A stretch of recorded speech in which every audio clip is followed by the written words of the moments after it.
Eric Hammer here, registered physiotherapist. Today I'd like to talk to you about one of my favorite exercises to give for all sorts of different shoulder conditions. But before I continue, please hit that subscribe button below so you'll be notified about any new videos that I have here on my channel. So today I'd like to talk to you about an exercise called the Pendulum Exercise. And so this is a great exercise for all sorts of different conditions that I might see with patients, from frozen shoulders to sometimes with post-surgical exercises, if somebody's got some kind of rotator cuff irritation. So I'll use this with all sorts of several different conditions that people might have with regards to their shoulder.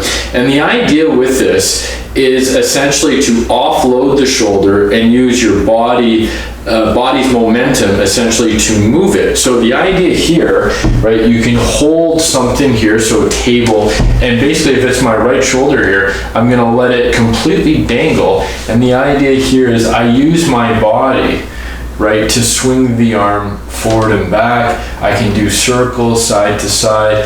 And so the idea with this, it's almost as though gravity is providing a little bit of traction for the shoulder to again offload it, and it allows some of these muscles that might be guarded or might be in some pain of some type, basically to let go. We're not doing anything active with this position, so there's ideally no irritation, so to speak, with regards to a rotator cuff tendon to some degree.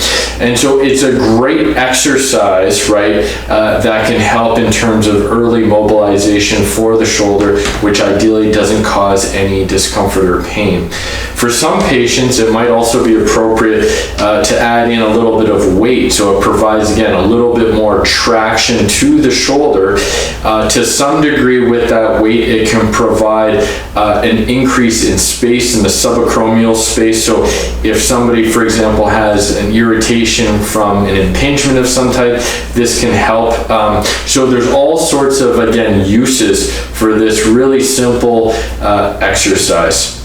Please make sure to check with a doctor or physiotherapist to make sure that this or any other exercise is appropriate for you. And please leave a comment below if you have any questions or concerns. Have a great day. Thanks so much.